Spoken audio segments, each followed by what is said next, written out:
You see, the funny thing about insanity is that it's not some far-off condition reserved for lunatics in padded rooms. It's simply what happens when we resist reality.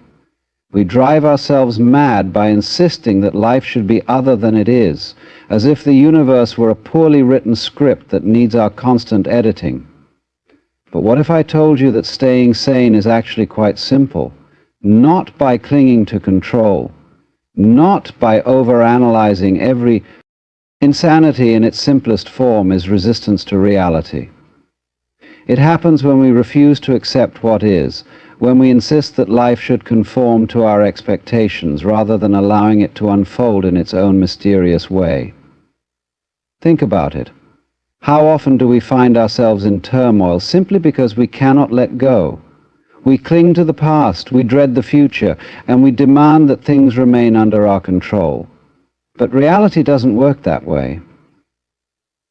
The river of life flows, regardless of whether we choose to swim with it or against it. And the more we resist, the more we suffer. Imagine a person caught in a storm, standing in the middle of the street, shaking their fist at the sky, demanding that the rain stop. What does that achieve? Nothing. The rain continues to fall, indifferent to their frustration. The sane person, however, understands the nature of the storm. They find shelter, or they dance in the rain. They adapt. It is the belief that reality should change to suit us, rather than the understanding that we must change our perspective to align with reality. This resistance often comes from our deep desire for control. We think that if we could just plan everything perfectly, if we could predict every outcome, we could somehow avoid suffering. But this is a losing game. Life is like the ocean. You do not control the waves, you learn to surf. If you fight against the tide, you will exhaust yourself. But if you move with it, you will find yourself effortlessly carried by the current. Sanity is not found in trying to force life into submission, but in learning to dance with its rhythms. And yet, we spend so much of our lives trying to make everything fit into neat little boxes. We want certainty, we want guarantees, we want life to be logical and predictable. But life is not a machine. It is a wild, untamed thing, full of surprises, contradictions, and paradoxes. When we try to force logic upon an inherently illogical universe, we drive ourselves mad. The trees do not ask why the wind blows. The rivers do not demand to know their final destination before they flow. But we humans, with our restless minds, refuse to simply be. We insist on explanations, on meaning, on order, and when we cannot find them, we suffer. This is where the power of laughter comes in. If you can learn to laugh at life, you are already halfway to enlightenment. Most people take themselves far too seriously, and in doing so, they make everything seem much harder than it actually is. But when you step back, you begin to see the cosmic joke, the absurdity of it all. We are all spinning on a tiny rock in an infinite universe, pretending that our worries are the center of everything. The moment you can laugh at your own fears, your own anxieties, your own little struggles, you take away their power. You begin to see that most of the things you once agonized over were never as important as they seemed. Perhaps the greatest trick the mind plays on us is its constant pull away from the present moment. We live in the past, dwelling on regrets and mistakes, or we live in the future, anxiously trying to predict what will happen next. But the past is gone and the future has not yet arrived. The only place where sanity exists is right here, right now. If you are fully present, if you are truly here in this moment, you will find that there is nothing to worry about. But the mind does not like to stay in the present. It wants to wander, to solve problems, to fix things that do not need fixing. And so we become trapped in an endless loop of thought, never quite experiencing the life that is happening right in front of us. So how do we avoid going insane? It is simpler than you think. Stop resisting. Let go of the illusion of control. Laugh more. Live in the present. Accept the paradoxes of life instead of trying to solve them. When you do this, you will find that sanity is not something you have to chase. It is something that has been here all along, waiting for you to notice. The great paradox of life is that the more we try to control it, the more out of control we feel. The mind, in its endless pursuit of certainty, creates the very anxiety it is trying to escape. We strategize, we plan, we analyze every possible outcome, hoping that if we just think hard enough, we can prevent disaster. But life doesn't operate on our carefully constructed plans. It moves in its own unpredictable way, like the wind shifting directions without warning. And the more we struggle against this truth, the more tangled we become in our own fears. Consider how often we are consumed by thoughts of what might happen. We fear failure, so we over-prepare. We fear rejection, so we withdraw. We fear change, so we cling to what is familiar, even if it makes us miserable. But none of this actually protects us. It only locks us into a constant state of tension, as if by staying on high alert we can somehow keep the chaos at bay. But the real chaos isn't outside of us. It's in our own minds, the endless calculating, the need to have every answer, the belief that we must always be in control.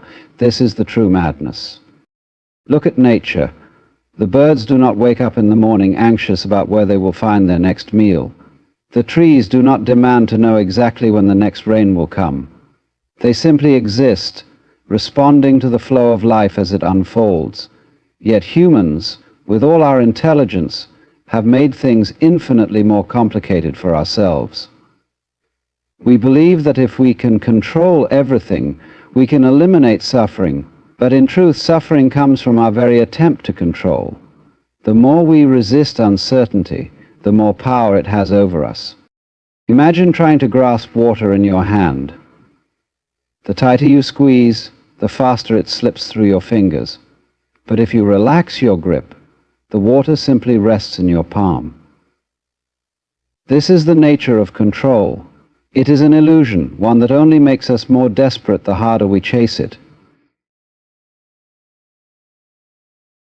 The truly sane person is not the one who has mastered life's unpredictability, but the one who has learned to dance with it, to be at peace with not knowing, to welcome surprises rather than fear them. That is the true secret to sanity. But this is easier said than done because we have been conditioned to believe that control equals safety.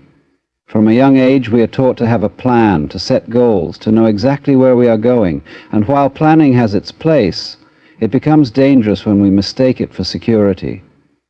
Because no matter how much we prepare, life will always find ways to surprise us. A sudden illness, an unexpected loss, a change in circumstances. These things do not ask for our permission before arriving, and when they do, we are left in shock as if life has somehow betrayed us. But life never promised to be predictable. It only promised to be what it is, unfolding moment by moment, with or without our approval. So what if, instead of gripping so tightly, we simply let go? Not in a careless, irresponsible way, but in a way that acknowledges that we were never truly in control to begin with. What if we embraced the idea that life is not a problem to be solved, but a mystery to be experienced? What if we stopped trying to force every outcome, and instead became curious about what might happen if we trusted the flow of things? There is great relief in surrender, not the surrender of defeat, but the surrender of trust, the trust that we do not need to micromanage every detail of existence to be okay. The more we release the need for control, the lighter we become, and in that lightness there is peace. There is clarity. There is the realization that sanity was never about mastering life's unpredictability, but about learning to be comfortable within it. The ability to laugh at life is one of the greatest gifts a person can have. Most of the troubles we face are not nearly as serious as we make them out to be, but our minds, in their endless pursuit of meaning and importance, inflate every minor inconvenience into a grand catastrophe. We lose our keys, and suddenly the day is ruined. We make a small mistake at work, and suddenly we feel like a failure. Someone looks at us the wrong way, and suddenly we are convinced they hate us. But if we take a step back and see the ridiculousness of it all, we begin to realize that most of what troubles us is nothing more than a trick of the mind. Life is absurd. It always has been. We are walking, talking collections of atoms floating on a tiny rock in an infinite universe, worrying about whether or not we said the right thing in a conversation yesterday. There is something profoundly funny about that. Yet instead of laughing, we torture ourselves with self-doubt and overthinking. But when you allow yourself to laugh at the absurdity, you free yourself from the prison of unnecessary suffering. The moment you recognize how strange and unpredictable life truly is, you stop expecting it to make perfect sense, and in that acceptance you find freedom. The problem is that we have been conditioned to take life too seriously. We have been taught that we must always be responsible, always be productive, always be striving towards something greater. But who decided that? Who made the rule that life must be a constant uphill battle? The birds are not working themselves into exhaustion trying to be better birds. The trees are not stressed about their performance as trees, but humans, with all our intelligence, have created a system where we are never allowed to simply be. We are always chasing, always improving, always convincing ourselves that happiness is just one more accomplishment away. But what happens when we finally reach that accomplishment? The mind moves the goalpost, and suddenly there is something else we must achieve before we can finally relax. And so we spend our entire lives running toward a finish line that never actually exists. But if you can laugh at this, you have already won. Because once you see the game for what it is, you no longer have to play by its rules. You can step outside of the madness and realize that you were never obligated to take everything so seriously in the first place. You can choose to enjoy the ride rather than constantly worrying about where it is going. You can embrace the chaos, the unpredictability, the nonsense of it all, and find joy in the fact that you are here, experiencing it. And that is the key, experiencing it. Most people are not actually experiencing their lives. They are too caught up in their thoughts, their worries, their plans for the future, their regrets about the past. But life is happening now, in this moment, and if you are not here for it, where are you? Caught in the endless loops of the mind, missing the beauty, the spontaneity, the humor of the present. Sanity is not about having all the answers. It is not about controlling every aspect of life. It is about realizing that you do not need to. It is about understanding that you are allowed to let go, to trust, to laugh, to enjoy the moment without needing to dissect it. When you stop taking everything so seriously, you begin to see that life is not a problem to be solved, but a comedy to be witnessed. And once you understand that, you will find that it is actually pretty easy to not go insane. Most of our suffering comes from the simple fact that we are never truly here. Our minds are like restless travelers, always leaping ahead to the next moment or retreating into the past, never content to simply be where we are. We imagine how things could have been different, how we could have made better choices, how we might prevent every possible misfortune in the future. And in doing so, we miss the only thing that is ever real, the present moment. Consider how much time you actually spend here in this moment without distraction. Most people, if they really observe themselves, will notice that their thoughts are almost always elsewhere. They wake up thinking about what they have to do later. They eat their meals while scrolling through their phones, barely tasting their food. They go through entire conversations without truly listening because they are too busy thinking about what they will say next. And then they wonder why they feel disconnected, anxious, or lost. The truth is, when you are not present, life feels overwhelming. Problems seem bigger than they really are because the mind stacks them on top of one another. You are not just dealing with one challenge at a time. You are carrying the weight of every past mistake and every future fear all at once. No wonder it feels like too much. But if you were to stop, even for a moment, and simply exist here, you would realize that right now, in this very instant, there is no real problem. There is only what is. The air you are breathing, the sensation of your body sitting, standing, or lying down, the sounds around you, the feeling of being alive, and that is enough. That has always been enough. But we have been taught that it isn't. We have been conditioned to believe that life is only valuable if it is constantly improving, that we are only worthy if we are achieving something. And so we race forward, chasing something we cannot even define, convinced that happiness is always just a little further down the road. But when we finally arrive at the place we thought would bring us peace, we realize the mind has already moved on to the next goal. The chase never ends. Unless you stop running. The moment you decide to simply be here, you reclaim your sanity, not by forcing yourself to be present, but by realizing that you have never actually left. The present moment is not something you have to seek. It is what has always been beneath the noise of your thoughts. You do not have to quiet your mind or eliminate your worries. You only have to notice that they are just passing clouds in the sky of awareness. They come and go, but you remain. You, the observer, the one who sees it all but is not bound by it. This is why children are so naturally joyful. They are not analyzing their experiences, comparing them to some imagined ideal, or worrying about what happens next. They are simply here. They play, they explore, they marvel at ordinary things as if they are miracles, because to them they are, and they do not question whether they are enough. They do not wonder if they are doing life correctly.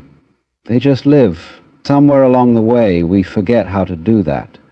We become so consumed by who we are supposed to be that we lose touch with the simple joy of being. But it is never too late to remember. It is never too late to pause, take a breath, and return to this moment. Because this moment is the only place where life truly happens. Everything else is just a dream. And the more you realize this, the more you will see that peace has been available to you all along. Not in some distant future, not after you solve all your problems, but right here, right now. Exactly as you are. Life is a paradox, and the more we try to make it fit into neat categories, the more frustrated we become. We want things to be either one way or another, good or bad, right or wrong, meaningful or meaningless. But existence refuses to be so simple. It is both chaotic and beautiful, purposeful and absurd, full of suffering and overflowing with joy. And our insanity comes from our unwillingness to accept this duality. We want the universe to make sense according to our logic, but life does not obey human logic. It moves in spirals, in contradictions, in mysteries that the mind cannot fully grasp. And yet we struggle against this. We want certainty, but life is uncertain. We want security, but life is constantly changing. We want everything to be fair, but fairness is a human invention, not a law of nature. And so we become stuck, trying to force the world into a structure that does not exist, trying to make sense of things that were never meant to be understood in a linear way. But what if we stopped trying to solve life like a puzzle, and instead embraced it like a piece of music? A song does not have to go anywhere to be beautiful. It does not have to accomplish anything. Its beauty is in its unfolding, in the way the notes rise and fall, in the way it makes you feel in the moment. Life is the same. It is not a problem to be solved, but a melody to be experienced. And when you stop insisting that it must have a single, fixed meaning, you free yourself from the weight of needing an answer. People drive themselves mad trying to find the point of it all, as if life is a riddle that must be cracked before it can be enjoyed. But the moment you stop demanding an explanation, you start seeing the magic in things exactly as they are. A flower does not need a reason to bloom. The ocean does not need a justification to exist. And yet, they are magnificent. So why do we insist that our lives must have some grand purpose before they can be meaningful? Why do we need to justify our existence with endless striving and accomplishment? Perhaps meaning is not something to be found, but something to be created. Perhaps the purpose of life is not hidden away, waiting to be discovered, but is instead woven into the very act of living itself. The laughter shared between friends, the warmth of sunlight on your skin, the feeling of being fully present in a moment. with no thought of the past or future. These are not lesser experiences, they are the essence of life itself. The mind wants to complicate things, to turn everything into a puzzle that needs solving, but the heart knows better. The heart does not need certainty to love, does not need a perfect plan to feel joy. It simply beats, moment by moment, carrying us through the wild, unpredictable dance of existence. And when we stop trying to force everything into a rigid structure, when we allow ourselves to flow with life instead of against it, we begin to see that sanity is not found in having all the answers. It is found in being comfortable with not knowing. The world is full of contradictions, but that is not something to be feared. It is something to be embraced. Light exists because of darkness. Growth happens because of struggle. Beauty is often found in imperfection. When you stop fighting these truths, you begin to see that everything is as it should be, even when it does not make sense. And in that acceptance, you find a freedom that no amount of certainty could ever give you. Have you ever wondered why some people seem to walk through life with a quiet certainty, as if they know something the rest of the world does not? Jesus warned us, only the chosen ones carry this sign. But what does it mean to be chosen? Is it an exclusive club, a title bestowed upon the few, or is it something far more profound? The truth is, being chosen is not about status, but about perception. It is not about being selected from the outside, but awakened from within. Jesus spoke in parables, not to confuse, but to reveal, a secret hidden in plain sight. Those who truly see, who truly hear, are marked not by the world's standards, but by an inner transformation. And so, the question is not whether you have been chosen, but whether you have awakened to the sign you already carry.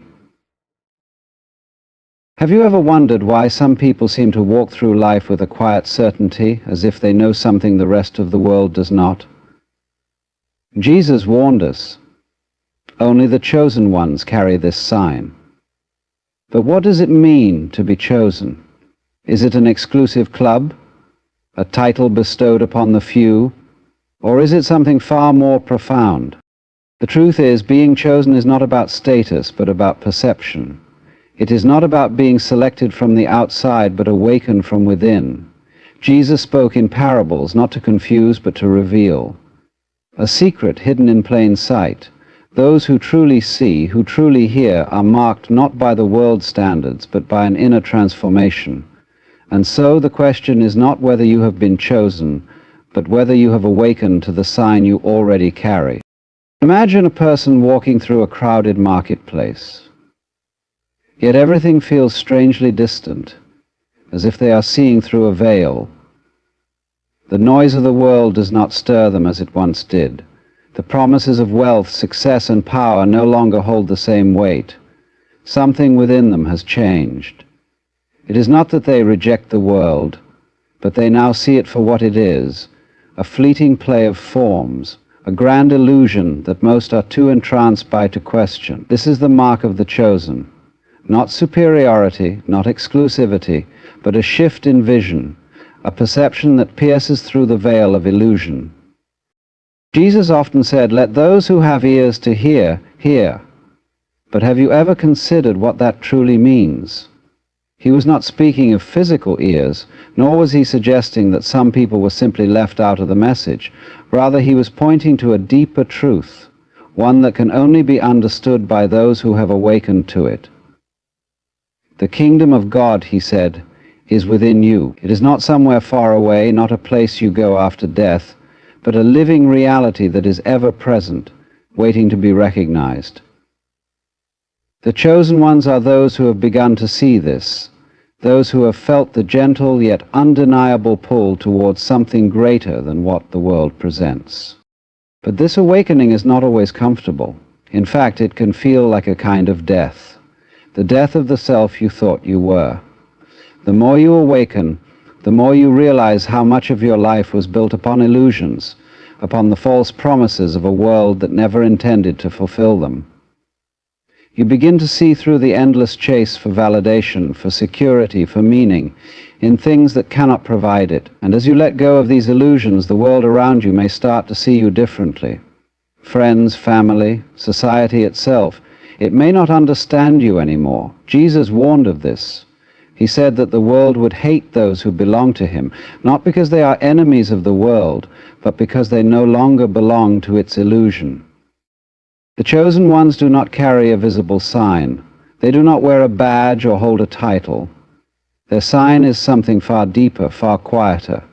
It is a peace that remains even in chaos, a love that does not demand, a wisdom that does not seek to control. They move through life with an awareness that is difficult to put into words, as if they are dancing to a rhythm that others cannot hear. And yet, they are not separate from the world. They laugh, they cry, they experience the full spectrum of human life. But they do so with an understanding that this life is but a passing wave upon the great ocean of eternity. So the question is not whether you have been chosen. The question is whether you are willing to wake up, whether you are ready to see past the illusion, to let go of the false self, to embrace the unknown. Because to carry this sign is not to receive an external mark. It is to embody a truth so profound that it changes the very way you exist. It is to know, beyond all doubt, that you are not separate from the divine, that the kingdom of God has been within you all along, waiting for you to see. The chosen ones are not marked by titles, robes, or rituals, but by something far more profound. An inner transformation that sets them apart in a way the world does not immediately recognize. It is not an external sign that others can point to, but an internal shift that alters the very fabric of how they perceive existence. They no longer see themselves as separate beings struggling to carve out meaning in a chaotic world, but as part of a vast, divine unfolding. There is a moment, sometimes subtle and sometimes earth-shattering, when they realize that the life they have been living was merely a reflection of their conditioned mind, a dream shaped by the expectations of others. And in that moment, the illusion begins to fade. This is not a transformation that comes through effort or ambition.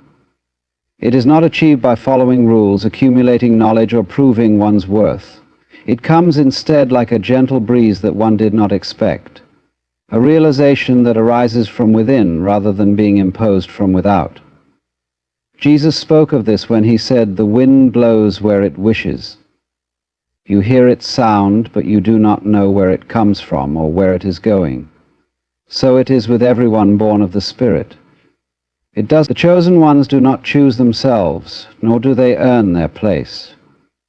They awaken to it, suddenly recognizing that what they had been seeking was always present, hidden beneath the noise of the world.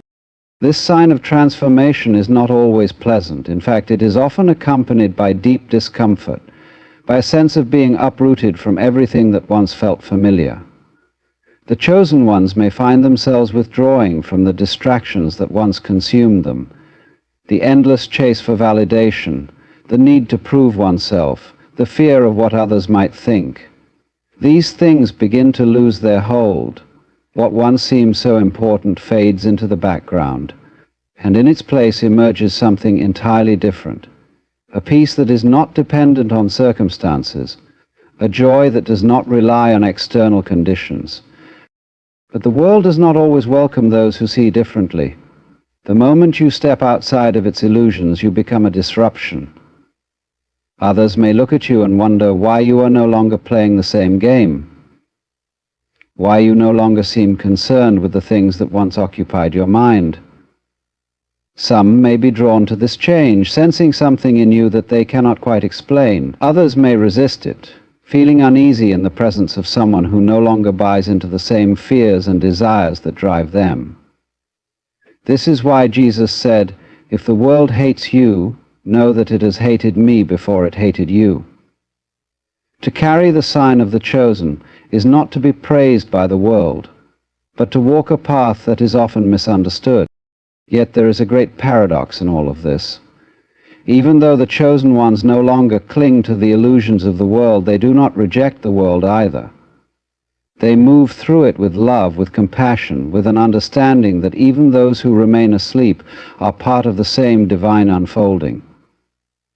They see the struggles of others not as failures, but as necessary steps in the journey toward awakening. They do not seek to force their realization upon anyone, for they know that truth cannot be imposed. It must arise naturally in its own time. And so they live with patience, with gentleness, knowing that all things are unfolding exactly as they must. This is the true sign of the chosen. Not a need to convince others, not a desire to be seen as special, but a quiet, unshakable awareness of the divine presence in all things. It is a life no longer driven by fear, but by trust, no longer dictated by the mind's restless searching, but guided by a deeper intelligence, one that moves effortlessly, like the waves of the ocean. To carry this sign is not to carry a burden, but to embody a freedom so complete that even suffering loses its sting. It is to wake up, to see, to know, not as an intellectual idea, but as a living reality. And once you have seen, you can never unsee. To be chosen is not to be set apart in a way the world understands. It is not about status, superiority, or exclusivity. It is about seeing reality as it is, not as the world has conditioned you to believe it should be. The chosen ones carry a sign, but it is not written in ink or carved into stone. It is not something that can be shown, proved, or worn like a badge. It is a transformation so subtle, yet so profound, that it changes everything without changing anything at all. It is the realization that what you have been seeking was never outside of you, that the kingdom of God was never distant, that divine truth was never something to be grasped, but something to be remembered. And yet, this realization is not always welcome. It does not come with applause or celebration. In fact, it often arrives in the midst of great suffering, great questioning, great undoing. The chosen ones begin to see through the illusions that once held them captive.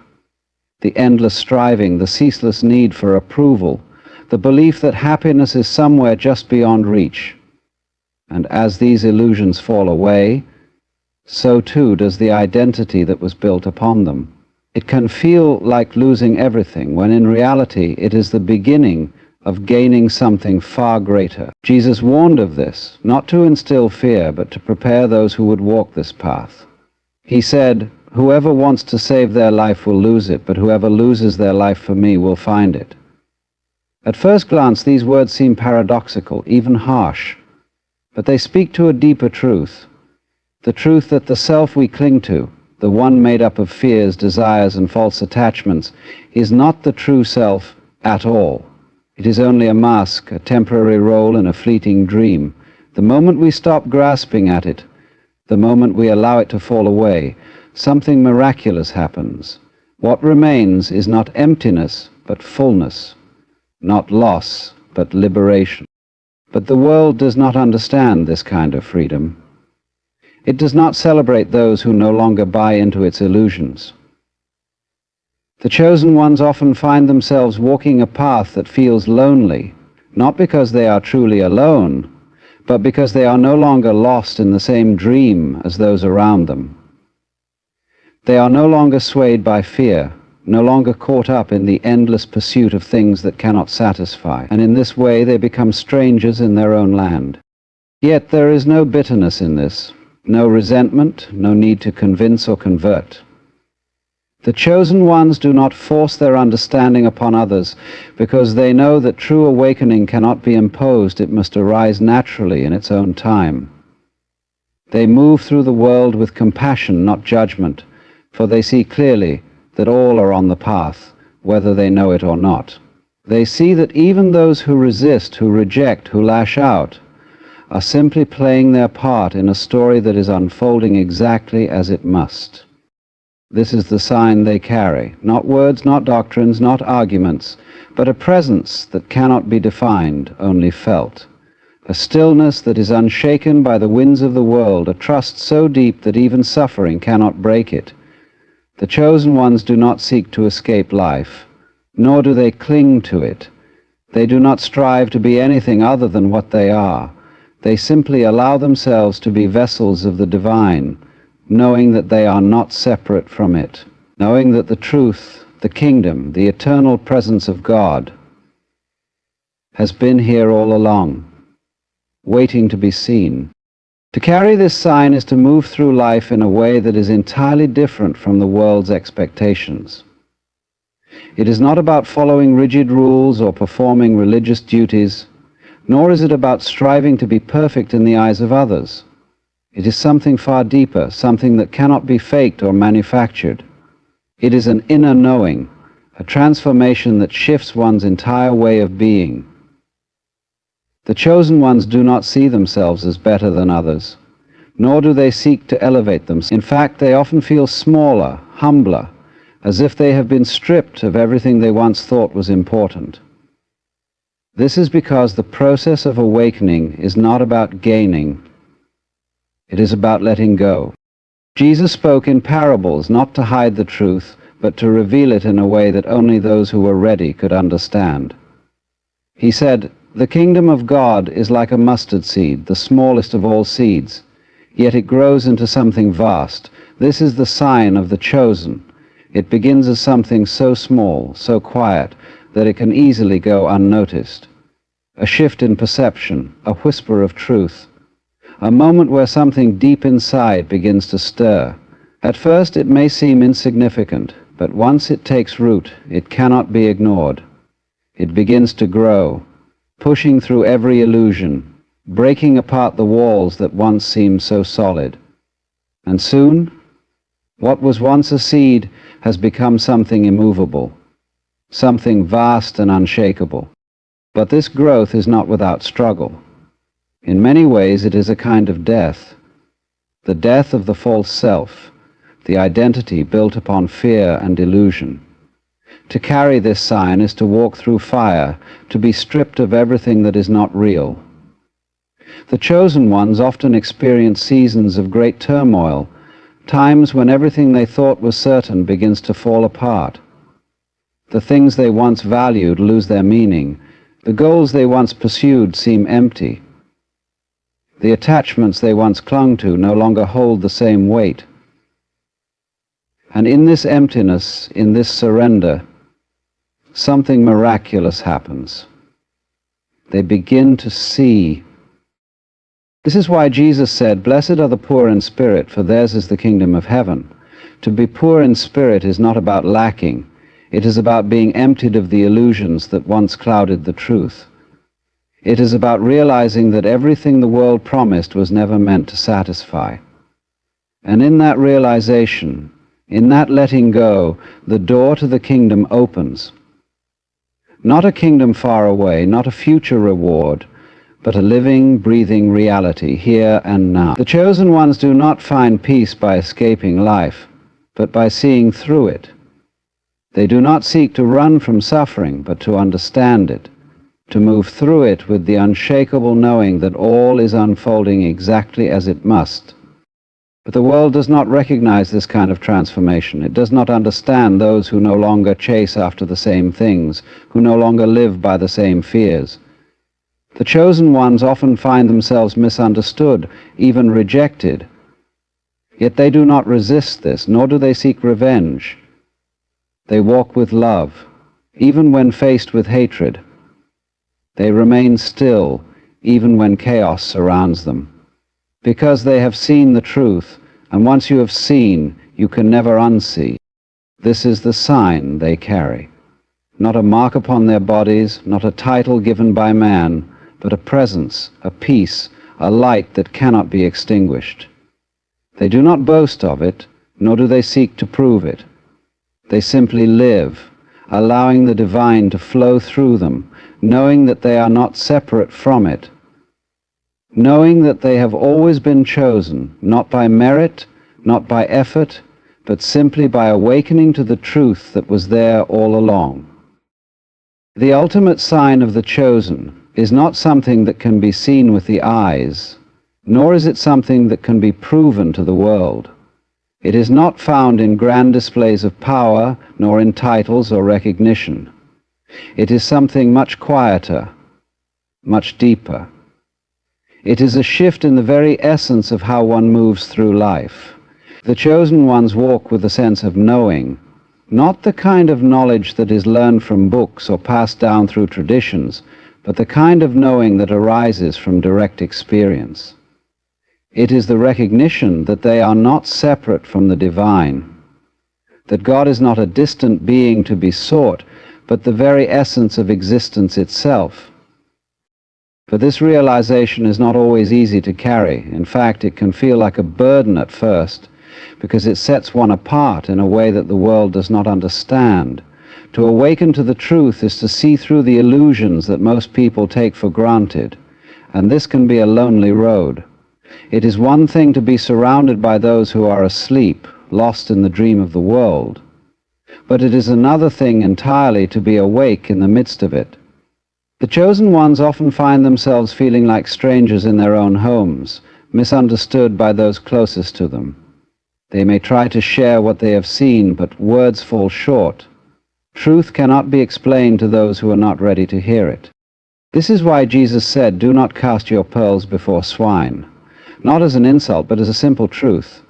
Those who are not ready to see will not see, and those who are not ready to hear will not hear.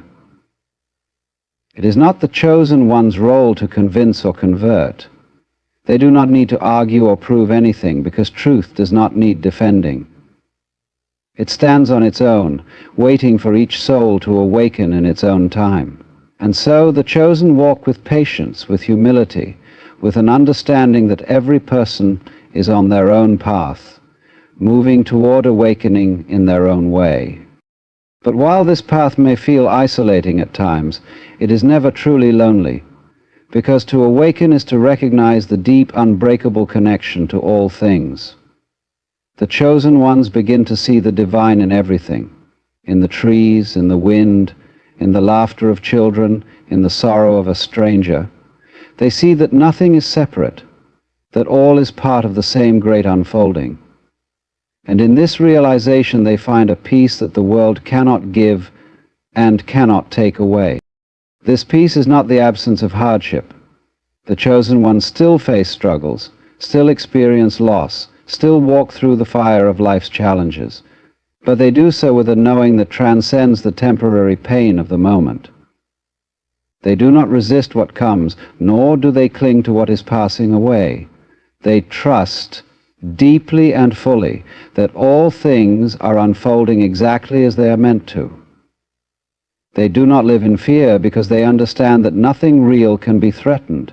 They do not grasp for control because they see that the divine plan is far greater than anything the mind could conceive. And so they move through the world like water, flowing effortlessly, adapting to each moment with grace. They do not seek to change the world by force, but by being a living embodiment of truth. Their presence alone is enough to shift the energy around them, to plant seeds in the hearts of those who are ready. They do not need recognition or praise, because they are no longer searching for validation. They have already found what the world is seeking, and in finding it they have become free. This is the true sign of the chosen, not power, not status, not approval, but freedom. The kind of freedom that comes from surrendering completely to the divine. The kind of freedom that allows one to love without condition, to give without expectation, to live without fear. It is a quiet, unshakable peace, a presence that cannot be explained, only felt. It is the sign that has always been there, waiting to be recognized, waiting for the moment when the veil is lifted and the truth is seen at last.